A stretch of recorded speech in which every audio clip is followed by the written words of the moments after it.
so that we can double check it.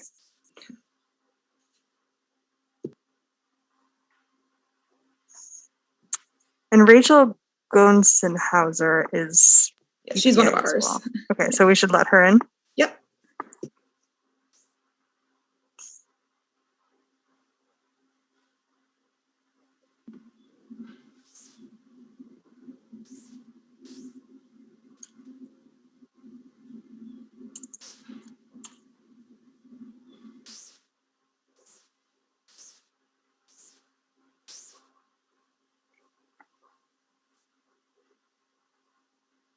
We are live, and everybody can see us.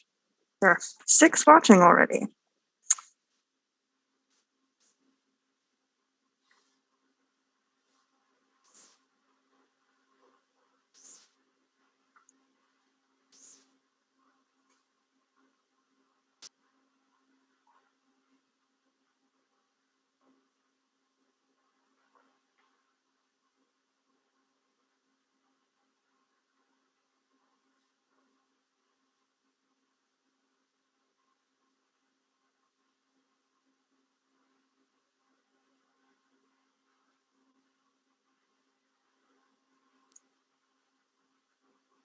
So for the EPA folks, as soon as we hit 10 o'clock, I'll admit everybody in the waiting room and turn it off. And then we should be ready to go as soon as you are ready.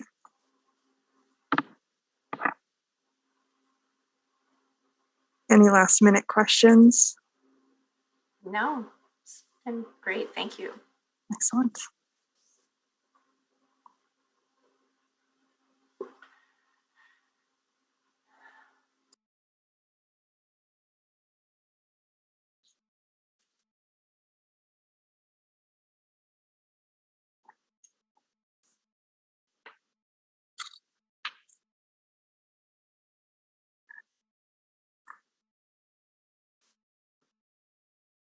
All right, so I'm going to admit everybody in the waiting room and disable it, and then you can get ready whenever you are prepped.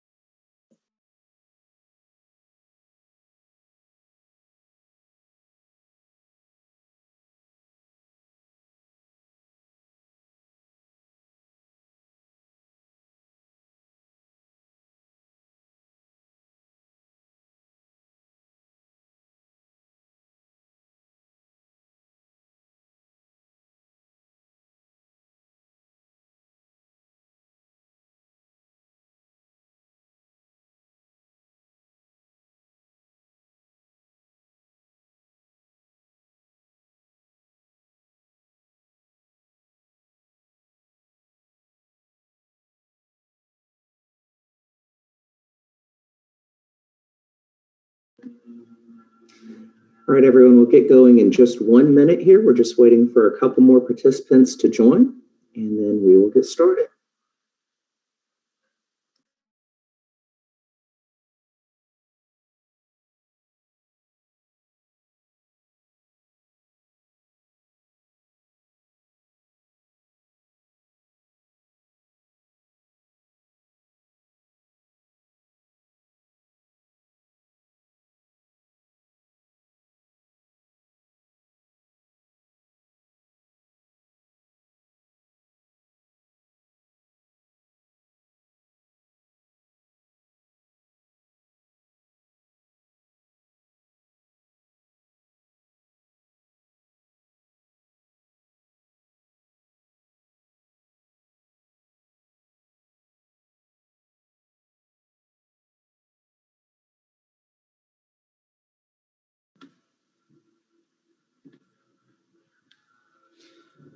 Okay, welcome to the revised lead and copper rule public listening session.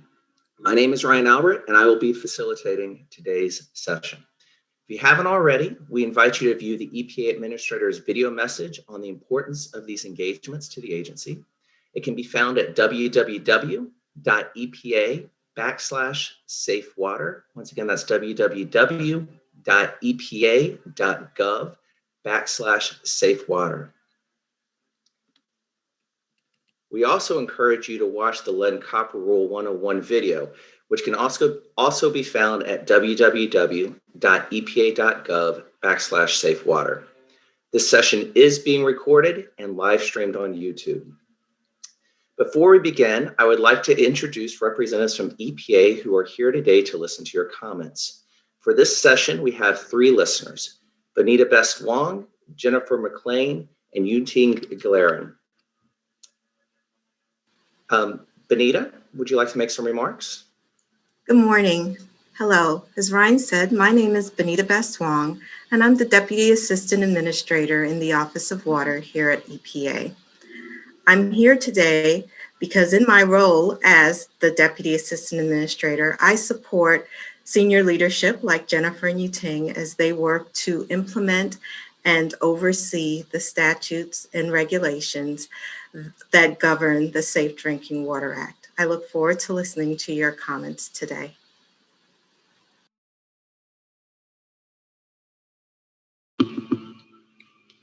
Okay, thank you. Now I'm going to go over a few ground rules. Each participant is allotted 3 minutes to make their comments. Your adherence to this time allocation will allow all participants an equal opportunity to provide their comments. When it's your scheduled time, I will call your time slot and name and invite you to unmute your microphone so that you may begin your statement. At that time, please make sure to unmute your microphone on Zoom, as well as the computer or phone you are joining from. If I cannot hear you, I will let you know. If possible, please consider turning on your camera if you are comfortable doing so. When you have 1 minute left, I will turn on my camera and you should begin to wrap up your statement. I will give you a verbal warning at 30 seconds and we'll hold up a red card. This card right here.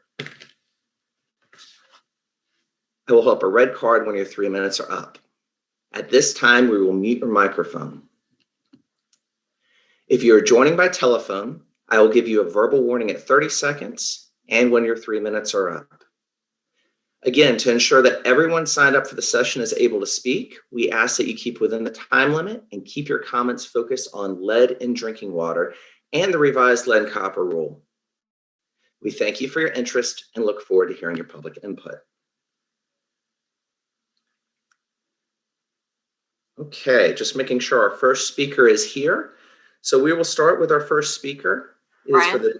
Excuse me, Ryan. I would like to introduce Jennifer and Yuting since they're here today listening with me. Please, thank you. Thank you, Benita. Good morning. I'm Jennifer Mclean, and I'm the Director of the Office of Groundwater and Drinking Water. And this is the office that has the scientists and engineers and policymakers that develop revisions to the lead and copper rule and guidance to water utilities. Protecting people from lead in drinking water is a top priority at EPA. And I really thank you for joining us today, and I look forward to hearing your input. Thank you.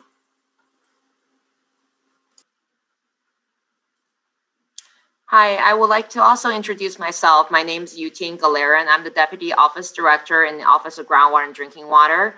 And today we are here to listen to you and hear about how lead has impacted your community, and your input will help us as we review the lead and copper rule revision. Thank you for participating.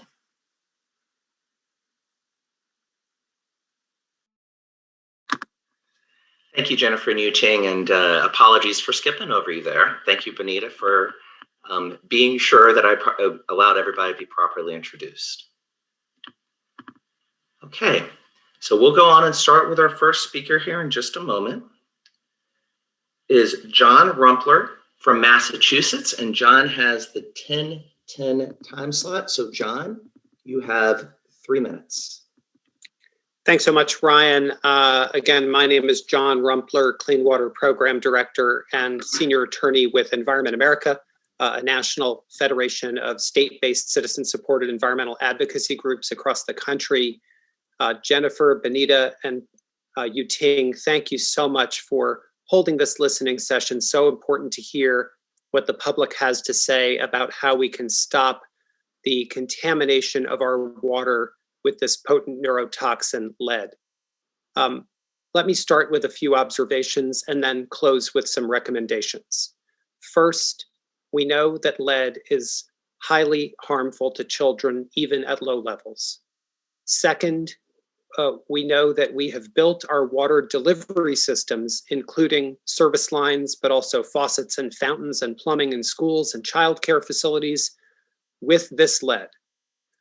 Third is that we know that wherever this lead is present, there is a risk of contamination with the water. And the fourth thing we know is that lead testing is highly variable. And so the system that we have had in place for decades to test and respond has failed us. And what we need to do is turn to a system rooted in the simple phrase, get the lead out. We need to actually remove the source of the problem.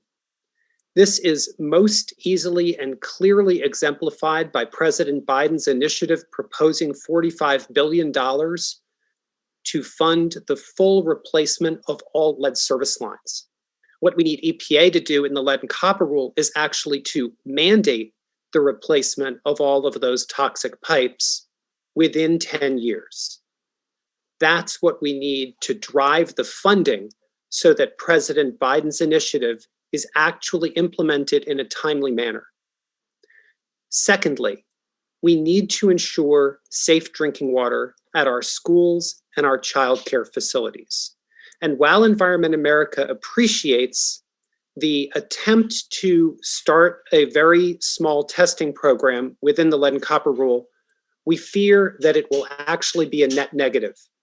The testing is so minimal and drawn out over 5 years, it is likely to give parents and administrators a false sense of security about their water.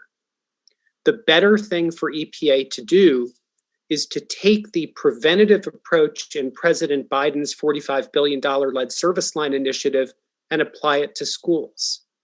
Tell our schools what we need is not more testing. What we need to do is immediately prevent more lead contamination by replacing outlets with filtration stations, replacing faucets and fountains, etc., so that we are actually preventing this pervasive harm. I should just say, well, my time is up, but thank you so much for hearing this preventative approach. We look forward to working with you on the lead and copper rule. All right, John, thank you for your comments. So our next speaker will be Tom Knightner from Maryland. Tom, are you with us? Get it all unmuted. Hopefully you guys can see me. And can you hear me? We can hear you. And okay. And good morning, Benita. Good morning, Jennifer. And good morning, Yuting. My name is Tom Knightner. I'm the Chemicals Policy Director with the Environmental Defense Fund. I really appreciate the opportunity to share our perspectives on the rule, and especially for the community roundtables that you're convening around the country to be able to hear more in depth from those affected communities. My comments today are going to be focused on the lead service line provisions of the rule.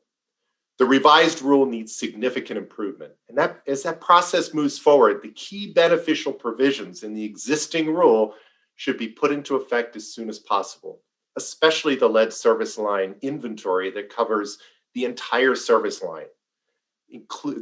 Those have to include the provisions on, or the portions on private property.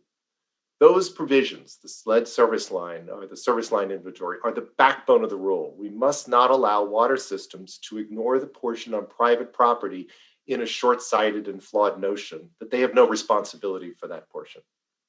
Some specific recommendations. First, EPA needs to require lead service line replacement as an integral part of the compliance for all utilities and not as a last resort when the lead action level is exceeded. And this baseline rate of replacement needs to be aggressive. And when the lead action level is exceeded, it needs to be even more aggressive. The rule needs to ensure that there is a date certain when Americans are no longer drinking water through what is essentially a lead straw. Second, EPA needs to revise the definition of the 4 categories of service lines in the inventory. Currently, the rule requires that a service line with a lead pipe gooseneck be labeled as non-lead. That's absurd. It undermines the credibility of the inventory and its effectiveness. If a gooseneck is present, it needs to be considered a lead pipe and part of a lead service line. To provide the evidence, because there's none in that rule.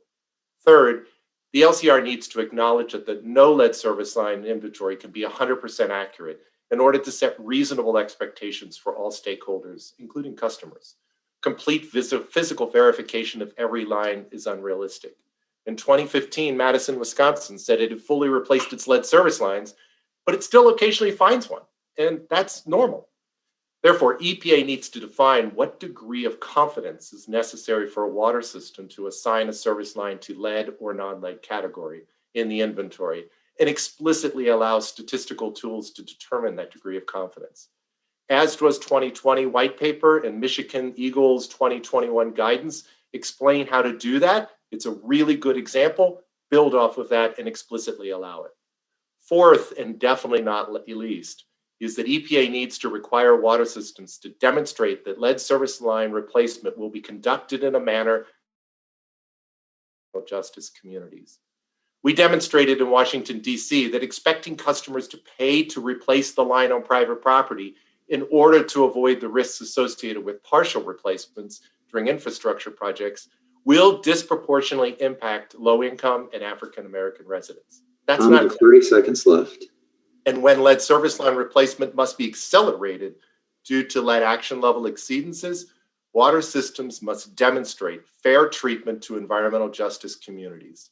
A bland requirement in the current rule to consider it is just not acceptable. Thank you.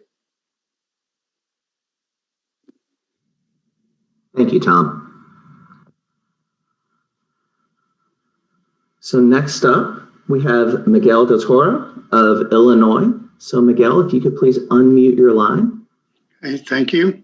And I'm going to actually, instead of having people stare at my face, I'm going to share my screen, if you don't mind, with points. Looks like it's disabled by the host. Miguel, sorry, we're not allowing folks to share their screen in this session. Okay, then, well, I don't know what this does. Did I disappear? We can still see you, Miguel. You can still see me? We can still see you, yes. And I have not started your 3 minutes yet, so I'll start once you begin sharing your points. Okay, just give me a second here. It's kind of a lot to get through, but I will just hit on the biggest points. I might go a tiny bit over, but not much. The first is, I guess, the current lead and copper rule and revisions are not really based on sound science. They weren't in the original rule in 91. And even though we have a lot of new research since 1991, it's not really available to everybody because you have to have subscriptions to all the different journals and so forth. And so I think one of the big things that EPA should do is adequately fund ORD research on corrosion control, et cetera. You know, we have internationally recognized experts in Cincinnati, an excellent inorganics team that understands the subject matter and the current research gaps. So, and the biggest thing to me is that published ORD research is publicly available to the states, systems, and consultants. So I think that's something that EPA should consider that would really help everybody implement the rule. The second main point is we don't want to set the states and systems up to fail. And this rule is so unnecessarily complex. It's just going to stress limited state resources. It's going to be difficult for systems to understand and for states to implement and enforce. I think focus on mandatory full removal of all lead service lines, use adequate corrosion control and water filters until then. And I think you can expedite the inventory of service line materials. That this can be started ahead of all of the changes. On corrosion control, one of the things that we have learned with all of the disasters that are going on an almost seemingly continuous basis are these, lead and water fiascos. And the time to do a proper study is not during a public health emergency response caused by failure to do a proper study. We need to make sure that we have enhanced enforcement authorities in lead and copper rule to avoid having to invoke the Safe Drinking Water Act, imminent and substantial endangerment provisions, and establish some additional mandatory requirements in the lead and copper rule for systems that don't conduct proper studies before making these long-term source and treatment changes. There has to be some consequence for people that don't do that. In addition, if they don't listen to the science that's being provided to them, and of course, having all of that conducted by EPA and published on our website for free access would really help them. And then two final points. We really need to fix the site selection and sampling protocols. And I think it's reasonable for systems with lead service lines to require a one-time kind of sequential sampling study to adequately assess the current lead levels at the highest risk of the system. And Miguel, you have about 20 seconds left. Based on that research, I think that folks at EPA and ORD can look at all of that data and see if a simpler protocol can be used based on that data with an adjustment factor. So you measure everything at a limited number of sites, and then you see if a simpler protocol can be used with an adjustment factor to assess the risk and effectiveness of corrosion control. And then we really need to significantly increase the number of sampling sites for larger systems. What we've learned is the variability in lead service line sites is so enormous that the number of samples is just significant to deal with the variability. So I think we should, EPA, consider that. Great, thank you, Miguel. Your time is up. Okay. I'm getting just a little bit of slow down there, so forgive me for one moment. So we actually had a cancellation, so we're running just a little bit ahead of schedule. We have a 10:30 slot is up next, and it's Ian Robinson from Michigan. Ian, are you with us? I am, Ryan. Thank you very much. And thank you very much to Benita, Yuting, and Jennifer. So hold on, let me get my notes here. Perfect. So first, thank you very much to the EPA for opening up the lead and copper rule revisions for comment and review and creating these opportunities to receive public comment. The rule is flawed in many ways, and there's many opportunities to improve it in order to accelerate the removal of lead from our drinking water systems, which is what, because lead has no place in our drinking water systems. So I am the managing director of Blue Conduit, which is a social enterprise that uses statistical modeling and machine learning to support public health. Our business emerged out of research at the University of Michigan beginning in 2016 in Flint. And during the Flint water crisis and in the years since, our team has helped more than 50 cities in accelerating lead service line replacement efforts.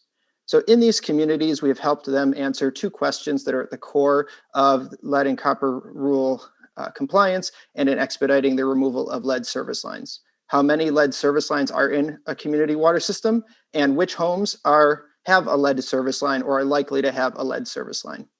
The current method for calculating replacement rates in the revised lead and copper rule adds the total number of known service lines with the total number of unknown service lines of unknown material, to which potentially overestimates the number of service lines requiring replacement, especially considering the need for including private side lines, which utilities have very little information on. This incentivizes utilities to reduce their unknown proportion of service lines by just verifying copper lines that unknown lines that are likely to be copper as opposed to replacing lead lines.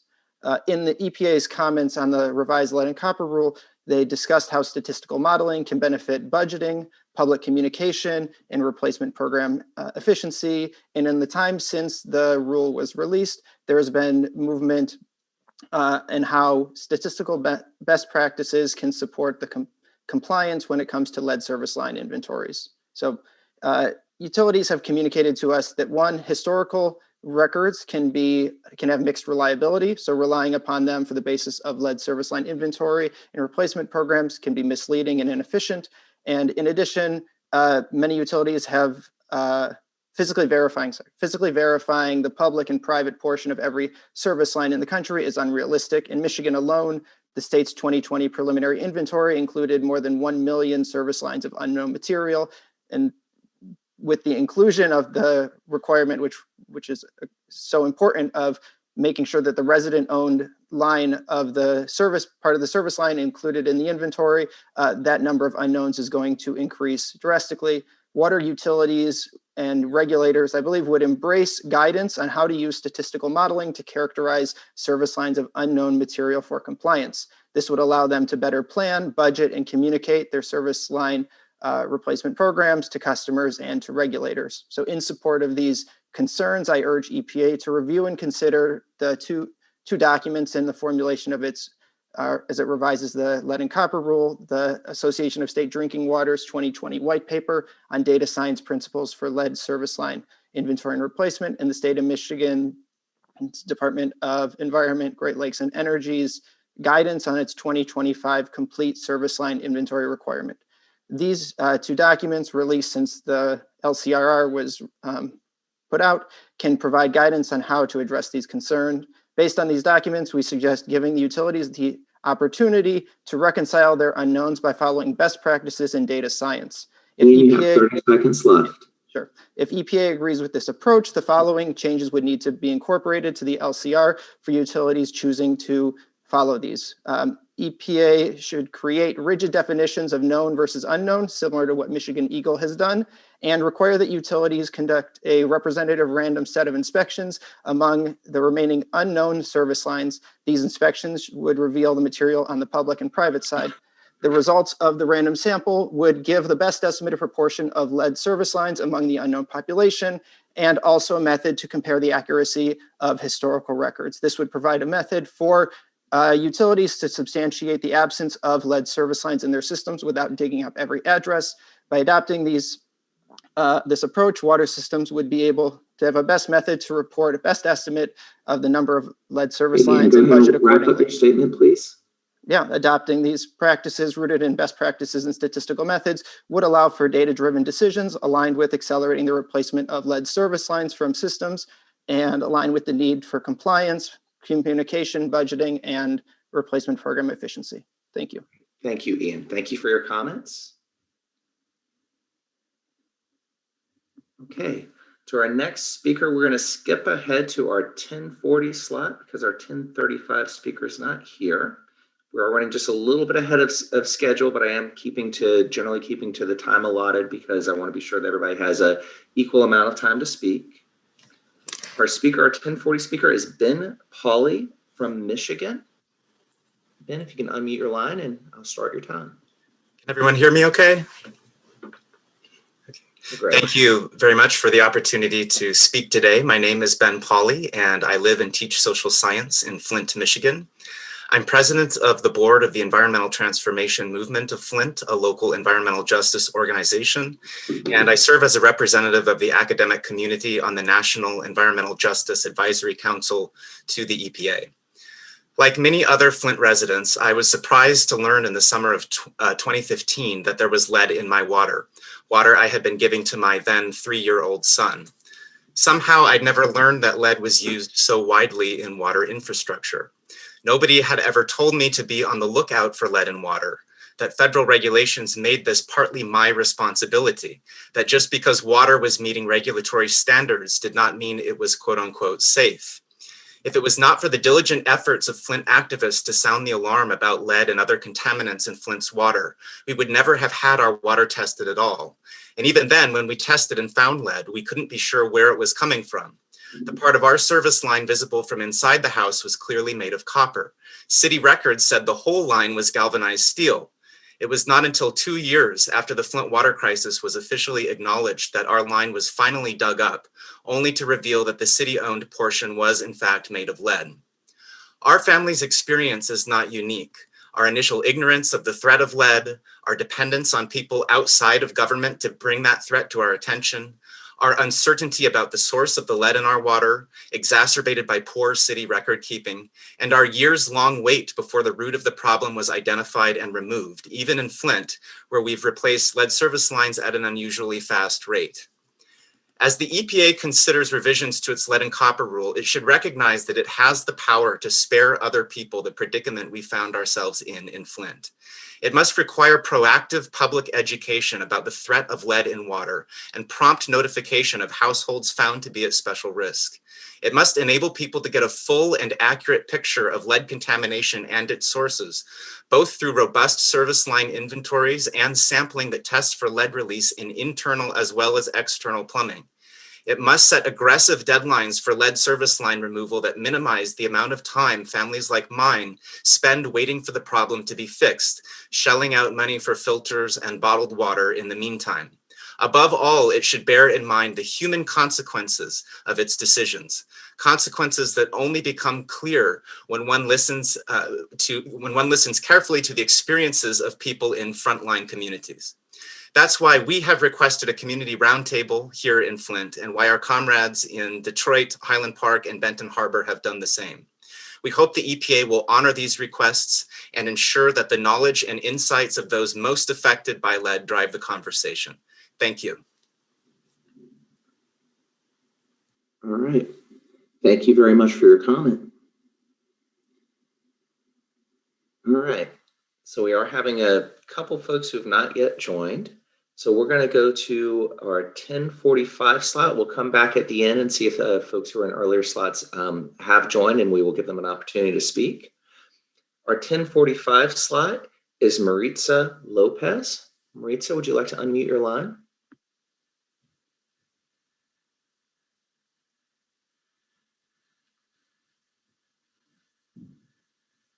All right, Maritza, if you're there, we cannot hear you or see you.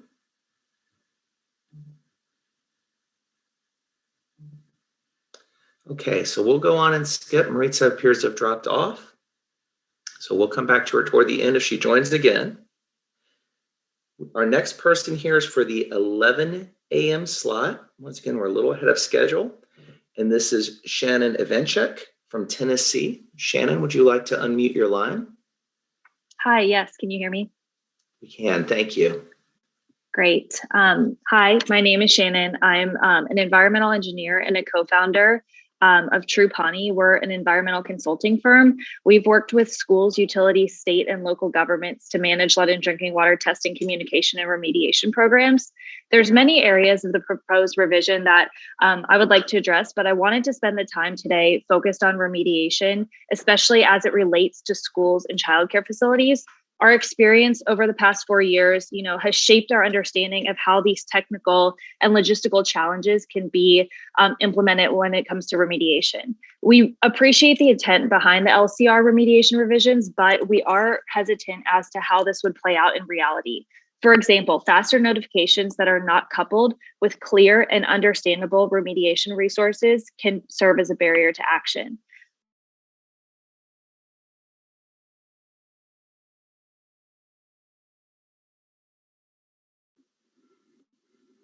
About it. Yeah, Shannon? Oh, you were muted for a couple of minutes there. Oh, okay. I'll just pick back up, I guess. So some of the comments that we've heard from schools and from childcare facilities are things such as, I'm sure there's lead in my water, but I don't want to test because then I'll have to do something about it once I know. To, there's absolutely not lead in my water. And even if there is a testing result, I'm not going to be worried about it. So this range of perceptions highlights the need for more education and a remediation first approach. A lack of accountability and uncertainty around funding remediations also adds to an inequitable burden. While we understand the pull towards a root cause analysis with follow-up testing and follow-up sampling, the reality is that there may never be a definite answer as to the source of lead. We've seen this with our follow-up sampling efforts in schools, both after fixture replacement and adding undersink filters. We've still tested and found elevated lead levels, likely due to the transient and pervasive nature of lead in drinking water. One aspect of the proposed revisions that we do strongly support is mandating filters for a 3-month window after lead service line replacement. The use of pitcher filters for concentrations less than 150 parts per billion are often less than the cost of one lab test for lead in drinking water, especially for homeowners that are forced to pay for these solutions in the near term. If that's something that there can be funding available for, to provide pitchers so that there is safety for drinking water as longer term actions happen, that's definitely something that we would advocate for. We know that everyone on the call today wants safe drinking water, and we know there's no silver bullet for lead in drinking water. And we do recognize the constraints on human and financial capital that our drinking water systems face. But as these revisions are considered, we would just ask that the remediation component is crafted with both the cost per lead reduced in mind and the person on the other end of the exceedance notice in mind.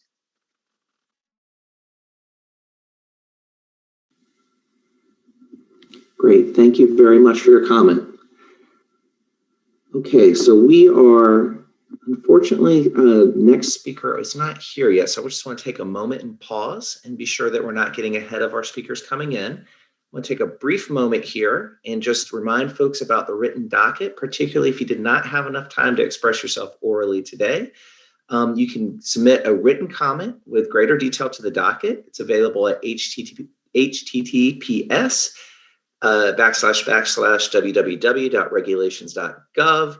And the docket number here, it's importantly the last 4 digits, 0255. I won't read the whole thing through to you.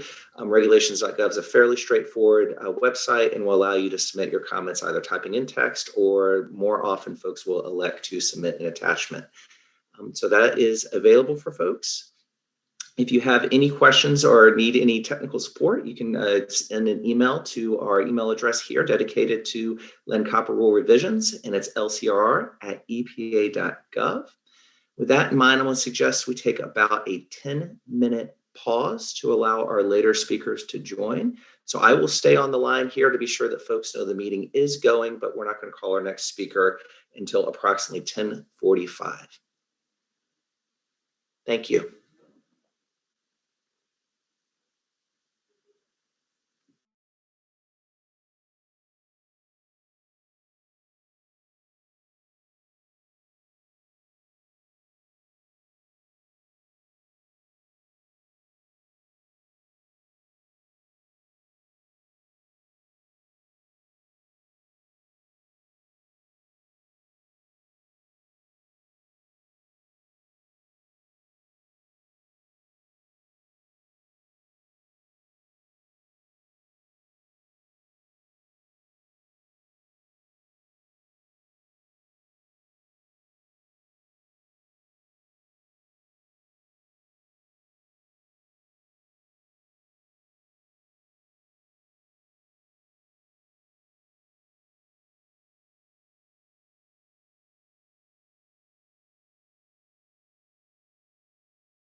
For those who are just joining, we're in a short break until 10:45, and we'll start listening to public comments at that time.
For those of you just joining us, the revised Lead and Copper Rule Public Listening Session, thank you for joining. We are on a short pause, and we will be starting the session back up here in about 2 or 3 minutes.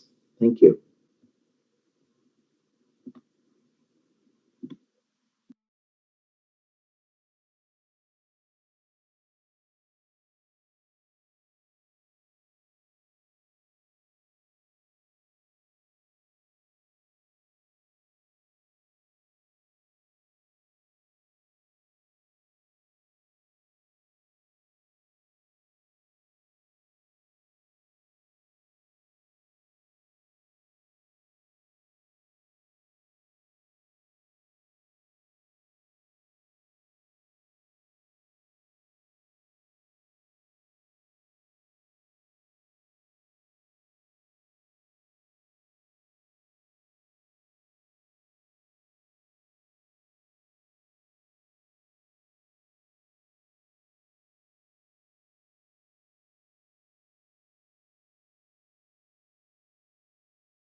Okay, thank you all. If I could have our listeners come back and join.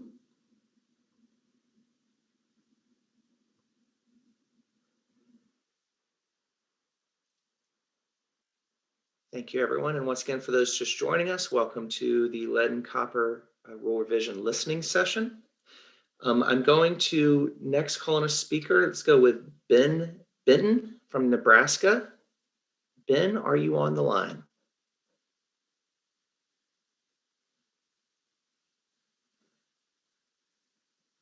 We're a little ahead of schedule, so Ben may not be at his computer.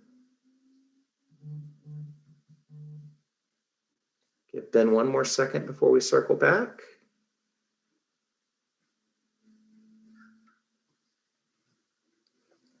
All right, David Kimbrough. David, are you on the line?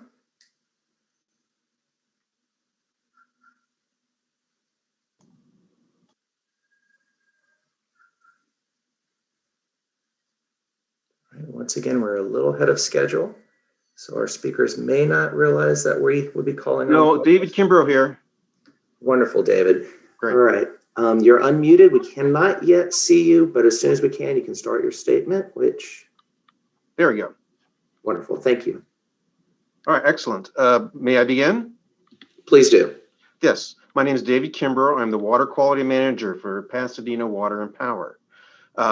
I want to give a short presentation on some of the issues that recent results from California, I think, provide some insight into how the lead and copper rule should be interpreted. Lead and copper rule, we're going to focus on 2 key elements: lead service line replacement and corrosion control using zinc orthophosphate. When a community water system finds lead results above the regulatory thresholds, it's required to take certain actions. One of those actions is replacement of lead service lines, including those on property of customers of community water systems. Community water systems prepare an inventory of lead service lines and other lead-based appurtenances to accomplish this. Another action is addition of zinc orthophosphate as a corrosion inhibitor, again, if certain thresholds are exceeded. Zinc orthophosphate is shown to be effective at reducing or preventing corrosion of lead service lines and the release of lead. While this approach may indeed make sense in many instances, but it does not make sense in all. Division of Drinking Water in California, which is the Safe Drinking Water Primacy Agency in California, required all community water systems a while ago to do an inventory of lead of service lines on the community service sides. Over 11 million service lines were cataloged. Only 4 were identified as having lead. That's 4 out of 11 million. This rather unusual situation exists because California effectively outlawed lead service lines over 120 years ago. In 1883, the California Senate passed Bill SB 132, which gave authority to local boards of health to regulate plumbing through local ordinances. 1883, the city of San Francisco adopted plumbing laws, which, among other things, established a list of approved plumbing materials. Cast iron was approved, but lead was not. Other cities followed suit. Now, the SB 132 did not specify anything, but every other city took their lead from San Francisco and began initiating local ordinances that did not include lead as an approved material. Eventually, in 1894, the state board made a recommendation against what they called house communication pipes, which we now call lead service lines, should not be made of lead. As a result, cities all over the state adopted local ordinances, and by 1900, almost every city and county had a schedule of approved plumbing materials, which only approved lead for caulking and pigtails, not for service lines.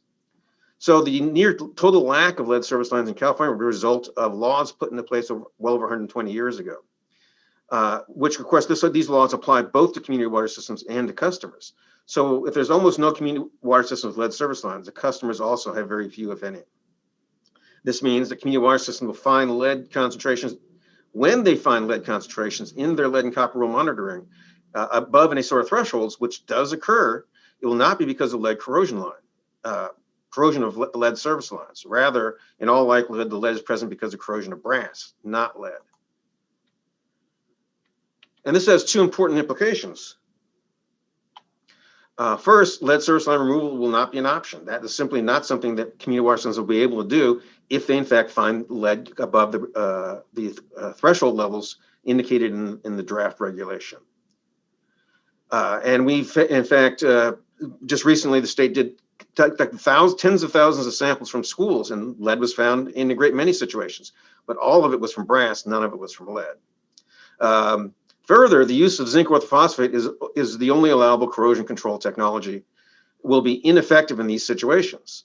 One, mainly because brass corrosion, which is mainly in the form of dezincification, is a well-documented process. Zinc orthophosphate normally works by creating an insoluble layer of calcium phosphate on the interior surface of pipes. This will not work. 30 seconds left. Okay, thank you. So using zinc orthophosphate will not address brass corrosion, which is the overwhelmingly dominant source of lead in California from sampling. Additionally, zinc orthophosphate is not allowed under the statewide NPDES permit. There are a number of water bodies in California listed on 303D list, which have total maximum daily loads associated. Community water systems have been assigned waste load allocations based on these TMDLs. Therefore, they will not be allowed, if lead numbers are high, to use zinc orthophosphate. Thank you. Great. Thank you, David. So next up, we have Mark Smith from California. And just as a reminder, Mark, you'll need to unmute yourself before you start talking. And we see you on the screen, so you're good to go whenever you're ready, Mark. Thank you so much. My name is Mark Smith. I'm the Director for Government Affairs of the Clorox Company. And I just want to thank all of our friends at EPA for hosting this session, for all of those presenters before me who've raised such great points.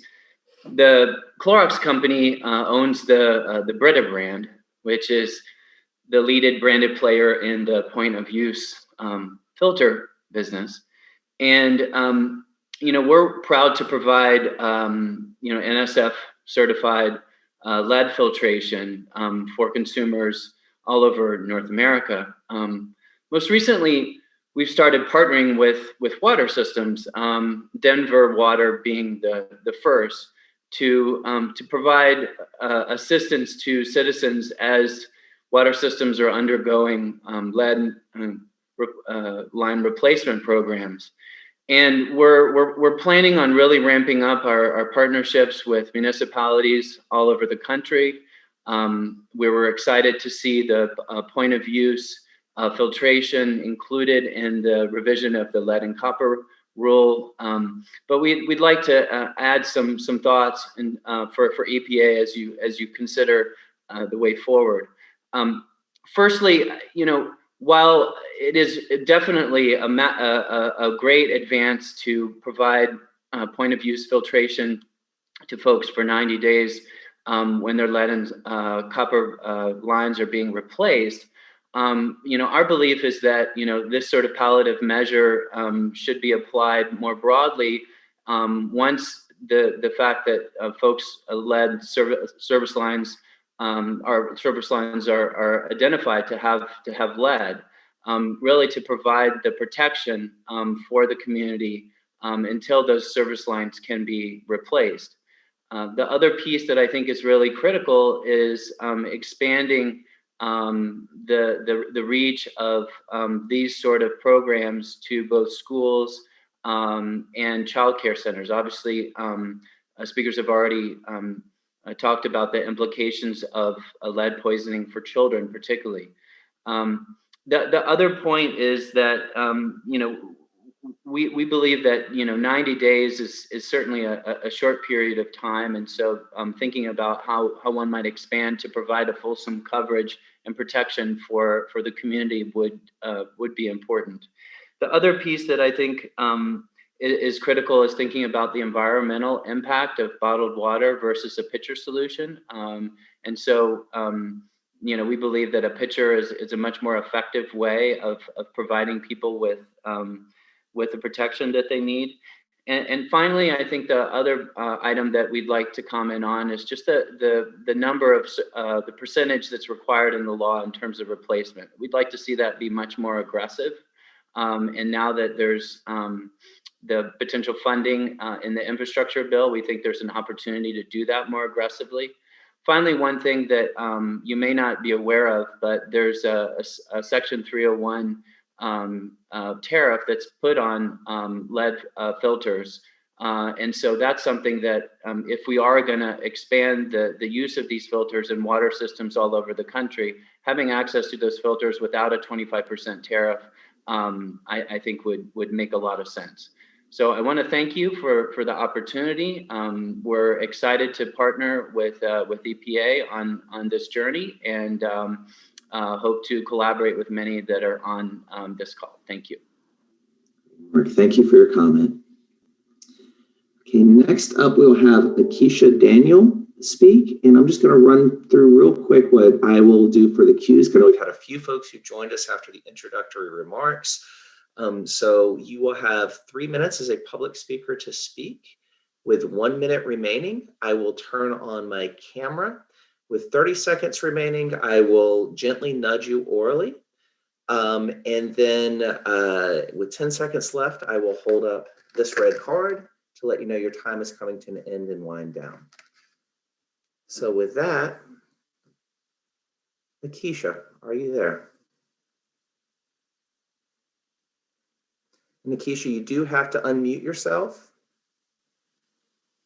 We can unmute you from our side, but you have to unmute as well. Wonderful. Okay. Am I unmuted now? You are unmuted and we can see you. Okay. Thank you. Hi, my name is Akeisha Daniels and I live in East Chicago, Indiana. I live on the USS Lead Superfund site here in East Chicago. My biggest concerns about the lead in the water is that I need the EPA to be concerned with children older than 6 years old.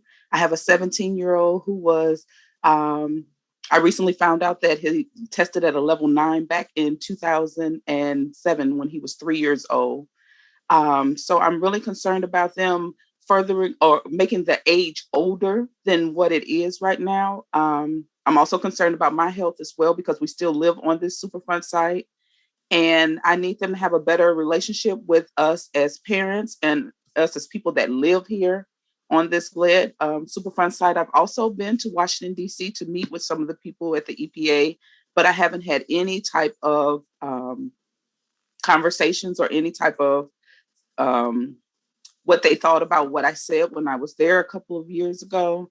So I'm really concerned about my children as well as all of the children here in East Chicago, Indiana. And even though they've replaced the pipes outside the water where the water comes in, I'm also concerned about what is being done on the inside. Nothing has been tested, and I've lived here for over 40 years. So I'm really concerned about what the water is still doing to us here in East Chicago, Indiana, and all of the residents here as well.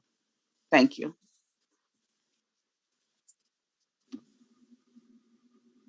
Okay, and Keisha, thank you very much for your comments. Okay, our next speaker will be Susan Armstrong from Missouri. Susan, you may unmute your line, and if you're comfortable, turn on your video. Okay, no, thank you very much. I'm Susan Armstrong out of St. Louis, Missouri. I also am concerned about the amount of lead that the end users receive, the children. And I appreciate that the EPA is looking at this. So that's pretty much what I have to say. One more thing I have to say, you know, in wastewater, if someone makes a violation, it's big and obvious. There's fish kills and there's, but if a water provider, publicly owned treatment works, provides water that's not good, the end user is not so evident. It's a child, the smallest person, the most valuable person. So again, that's why I think we should go whatever measures necessary to prevent lead exposure of our children to their drinking water. Thank you very much.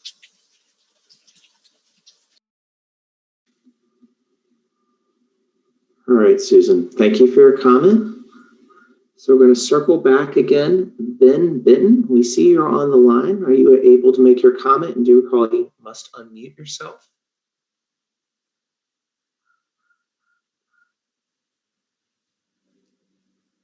Okay, one more call for Ben. We'll try one more time at the end of the meeting today. Okay, with that, we will adjourn for a short pause. Susan, would you pull up the screen again so we can just reference folks who just joined where the docket is?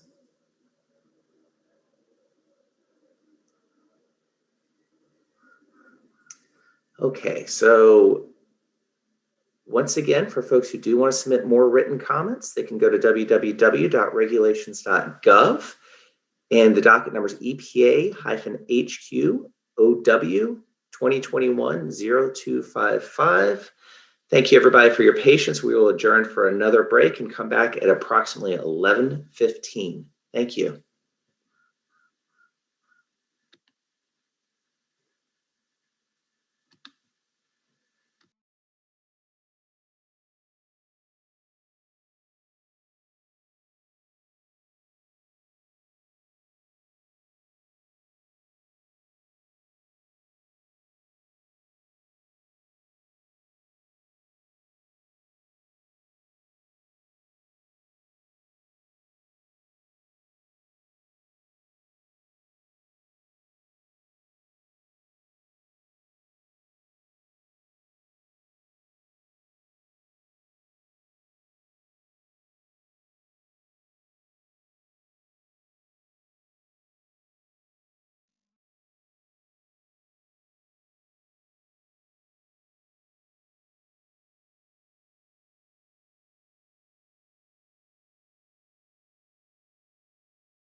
For those just joining today's revised lead and copper rule public listening session, we are on a short break until approximately 11:15 a.m. Eastern Time.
All right, thank you everyone for your patience.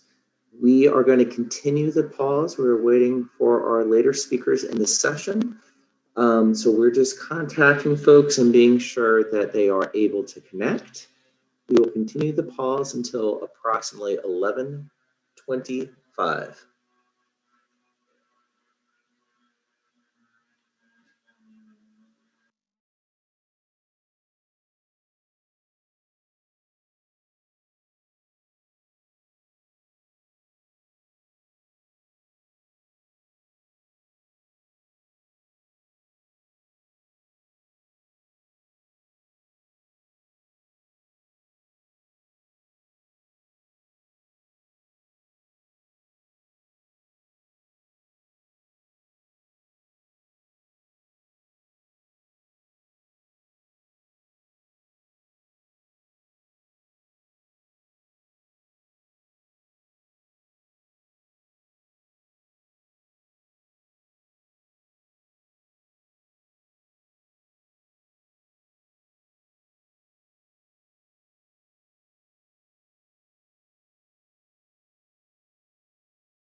Okay, we have been joined by another speaker. We're just at 11:25. If our listeners are present, go ahead and get started and give Maritza Lopez an opportunity to provide her statement. Maritza, we may need to wait a couple minutes because I originally told folks 11:25, but I do want to be considerate of your time as well.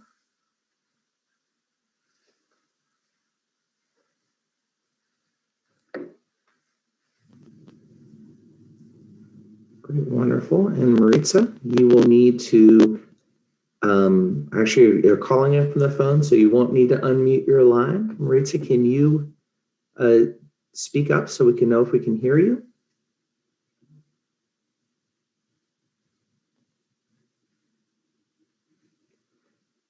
Maritza, we cannot hear you, so check from your end to be sure that you are unmuted on the phone. You may need to press *6 to do so. You're showing up as muted on our side.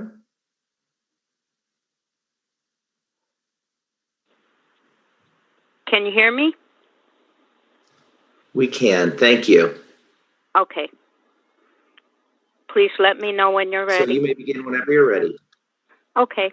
My name is Maritza Lopez, and I'm 58 years old, disabled, and I am a resident and property owner here in the USS-led Superfund site in East Chicago, Indiana, of which I've spent 57 and a half years living on the site.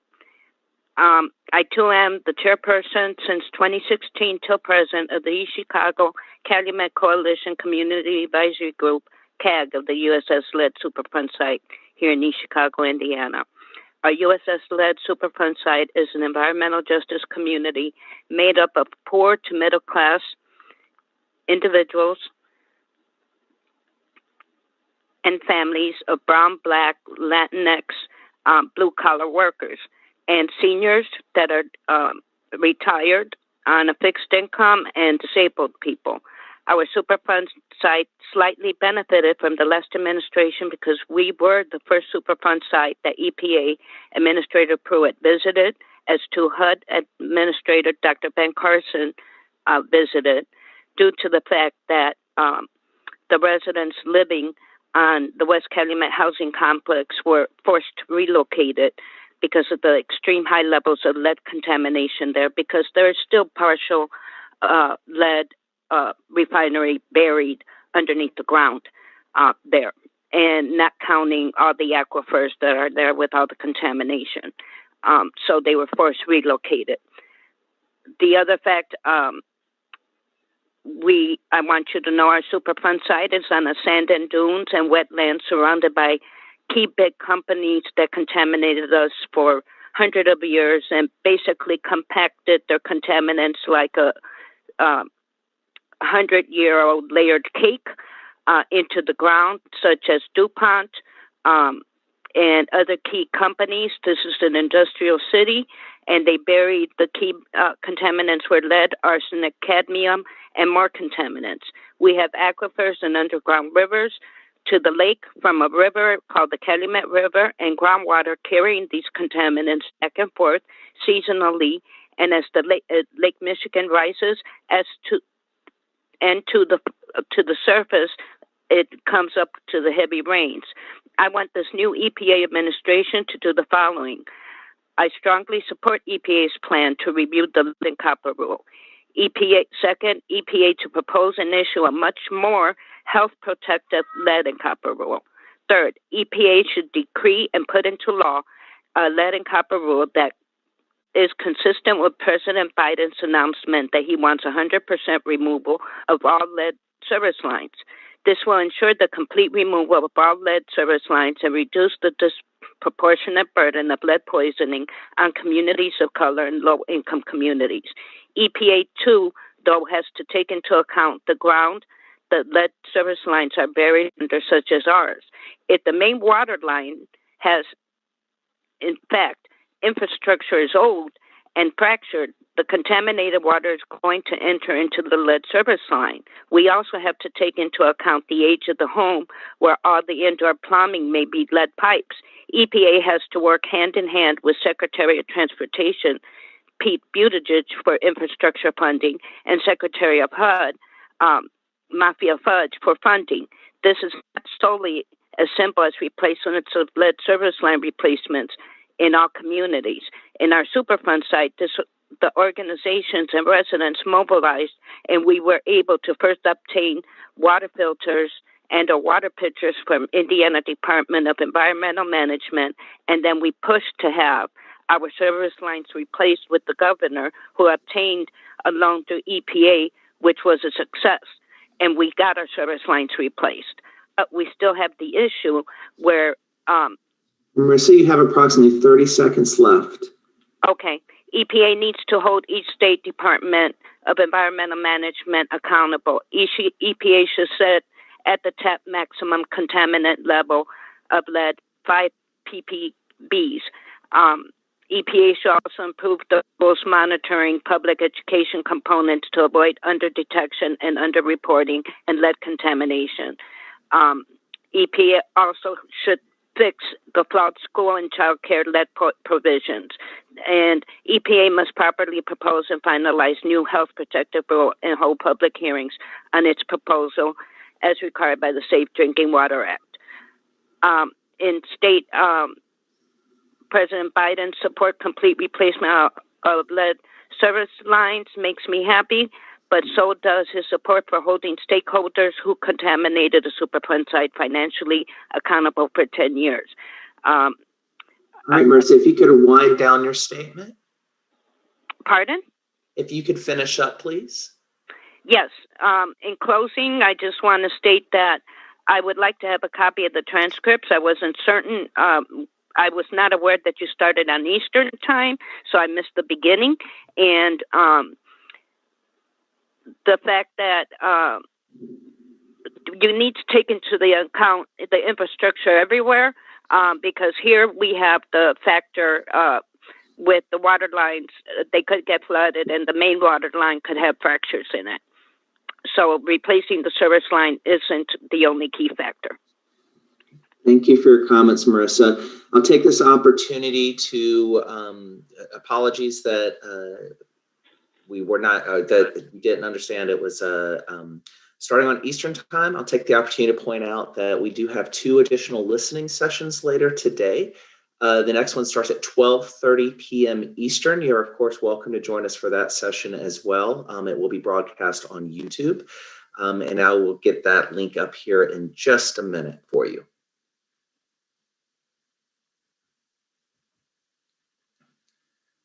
Okay, so we are currently waiting for our remainder of morning speakers. For Marissa's benefit, I'll run through one more time how we can submit written comments to the docket. We do have a written docket. It is available online at www.regulations.gov. It is docket number EPA-HQ-OW-2021-0255. You may submit any additional comments you'd like to the docket, or to any of your colleagues or acquaintances who were unable to join us today may also submit any comments to that docket. Okay, with that, while we don't have any speakers, we want to be sure to give them an opportunity to join. So we will take approximately a 10-minute break, and I'll check in at that point in time. Thank you.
Okay, we remain on break. We want to ensure we're giving an opportunity for our last speakers to join.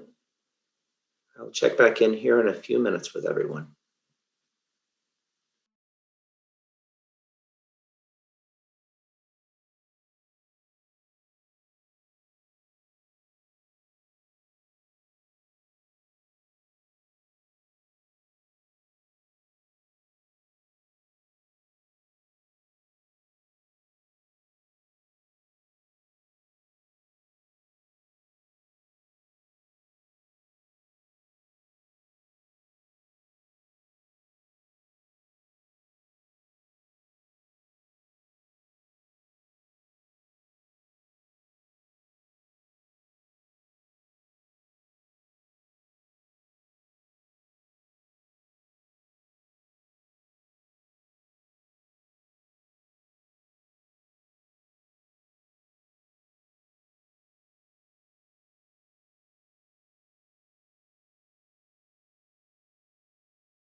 Okay, we remain on break, and we want to just give a couple more minutes for our last speakers to ensure they have the opportunity to join us. I'll check back in here in just a few minutes.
Thank you everyone for your patience.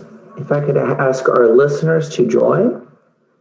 Our last speakers have not been able to come up to this point, so we can reschedule them if necessary at a later time. So once again, thank you everyone for your participation today and your patience during these breaks. I'm going to go ahead and turn it over to Benita for some closing remarks. Well, I will reiterate my thanks to everyone who participated in today's listening session. We really appreciate the time that you have taken to join us and provide input on important issues surrounding lead in drinking water. I want to thank Ryan for facilitating this session, and I also want to thank my fellow listeners from EPA, Jennifer Mclean and Eugene Galera. As we've said throughout the program, we invite you to submit additional comments to the docket at regulations.gov, and maybe we can put that information back up again on the screen for folks to see. Again, thank you everyone for your participation today. You know, we're here to listen and learn, and we really appreciate the comments that you've provided. Thank you, Benita. Jennifer, would you like to make any remarks? Thank you, Ryan. I just reiterate Benita's thank you to all who participated today. We appreciate the input, and we're looking forward to the additional sessions later today and on May 5th. Thank you. Thank you, Jennifer. And you, Ting? Thanks, Ryan. I want to echo what Jennifer and Benita have said, and thank you for the thoughtful comments and the time that you have taken to participate today. Okay. Thank you, Ting. And so once again, thank you to our listeners. Also remind everyone here today, as Benita just said, you can submit written comments to the docket at regulations.gov. There will be another session that will start at 12:30 p.m. Eastern time today. If you're interested in viewing that session, you may watch the live stream by following the instructions on www.epa.gov/safewater. And with that, I will conclude today's session. So thank you once again, everyone, for joining us today. And thank you for taking the time to share your thoughts.